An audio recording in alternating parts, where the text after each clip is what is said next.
Take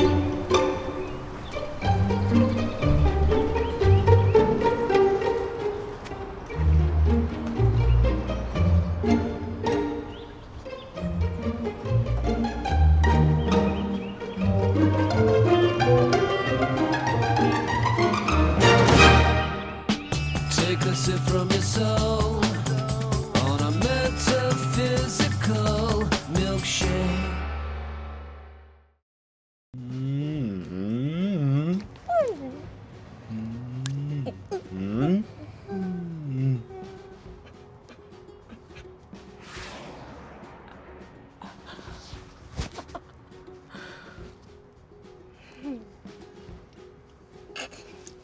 Olivia, thanks for coming into my van.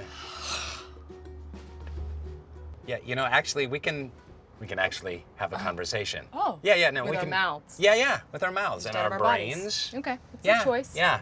Okay. It's conventional. So welcome to my van. Thank you. I thought we said no dance. Right. Sorry. If I can't dance, I you get can't carried away. dance. No dancing. Okay. You said you have some experience in the back of vehicles. What's that about? Did you read that on my police report? Yeah, I did. You're not supposed I to did. see that. Yeah. Well, it's all over the internet. TMZ. Yeah. When I was 18, I lived in a 1985 Bluebird school bus. You lived in a school bus? This school bus was a fully functioning production studio on wheels. Why? Why do this? Why? Well, the idea was take filmmaking to people who may not have access to it. Okay. I was really interested in creating a film festival for kids. We To did lure that them into your school to bus? lure them into my bus and take them. Hey kids, we're gonna have a film festival right here in this bus. And eat all their young energy, take it away. That was terrible. What, we have really crossed a line. Did you dance on the roof of the bus a lot? I did do that. I did do How that. did I know that There's you did that? photos of that. Yeah. So you're kind of a little hippie. You're like a closet Yeah, little hippie. I'm You're like a closet flower hippie. child a little bit. Yeah, a little bit. Yeah. What is a weird little hippie flower child doing marrying Jason Sudeikis? I'm just the luckiest little hippie flower child in the world. But he's so not that. At heart, he is. He's from Missouri and plays basketball and drinks light beer. What are you talking about? It's true. So I've been down to Haiti a bunch of times, and I know that you go down quite a bit as well. You work with Artists for Peace and Justice, which is an awesome series of schools and educational initiatives. Yes. What else have you been doing down in Haiti? When I first went down there, I supported a primary school. 4 days after I left Haiti for one trip, the earthquake struck. And at that point, I knew my life had changed because it felt dishonest to separate the consciousness of suffering in the world and the beauty of life in my blessed reality. I was like, there's got to be a way to make that consciousness a part of our everyday lives. I tried to think about how I could change the game of fundraising, which is really tiresome. Fundraising is no fun.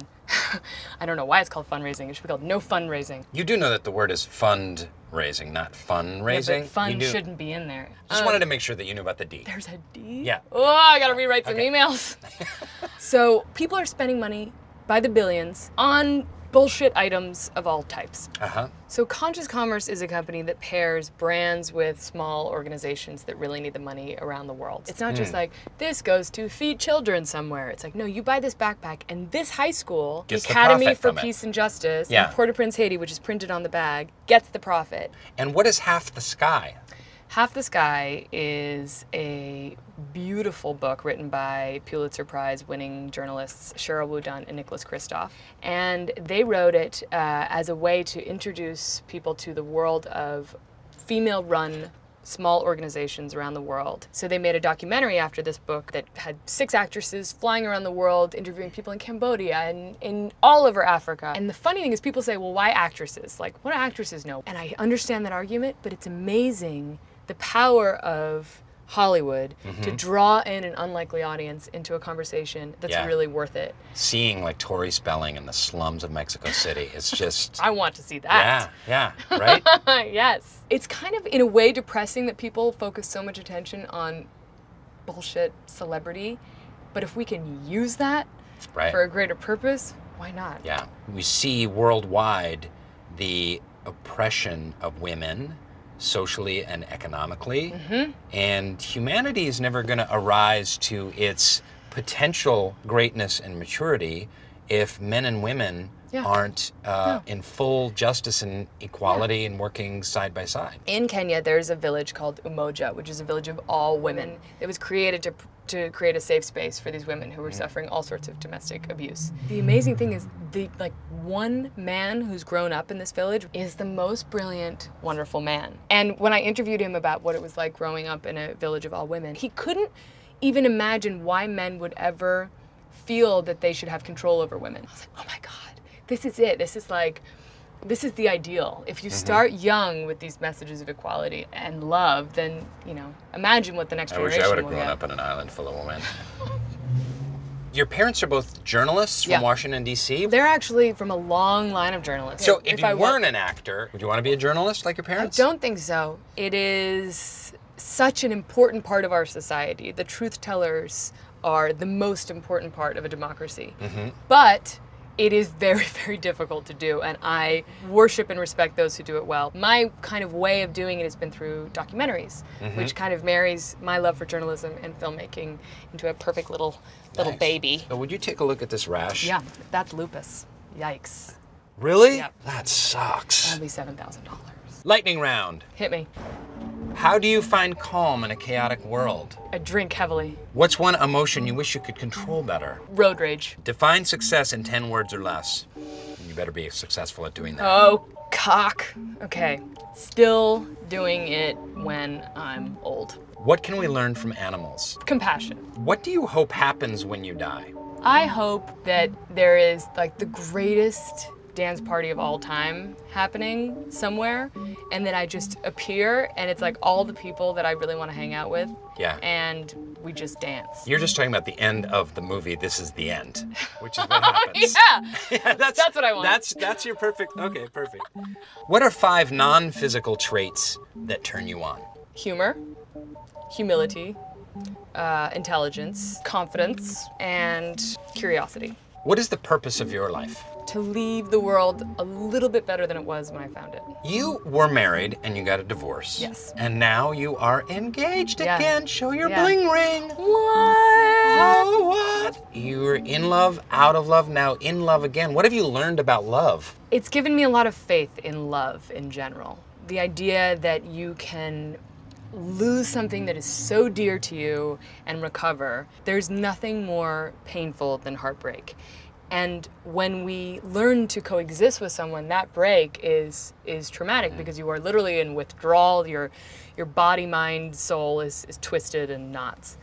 But the real tragedy is staying in a situation that isn't actually happy. And I think far too many people feel that the sanctity of marriage, the vows they've made, are worth living unhappily. And that, I think, is the real tragedy. I think it takes real self-knowledge and bravery to exit a situation, but it is the most honest way to live. So I learned so much about that because, I don't really trust anyone who hasn't had their heart broken. I think particularly artists.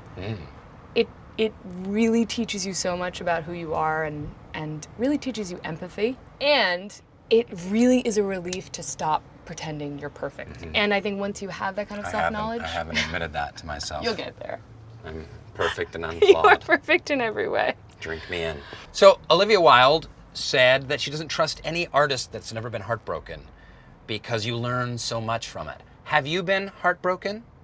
And if so, what have you learned from it? Olivia talked about how she's been more open-hearted from the experience and learned to embrace her imperfections. What have you learned from the personal heartbreak that you've suffered? Please write it down in the comments section below or make a little video, and Olivia Wilde and I will dance and watch the videos, won't we? Olivia Wilde, this was awesome. Thank you so much. Yes, for being a part of this. That's so great. I had so much fun. But you really can stop dancing now. You can, no, because I just wanted to say goodbye. This is, all right, whatever. SoulPancake, subscribe.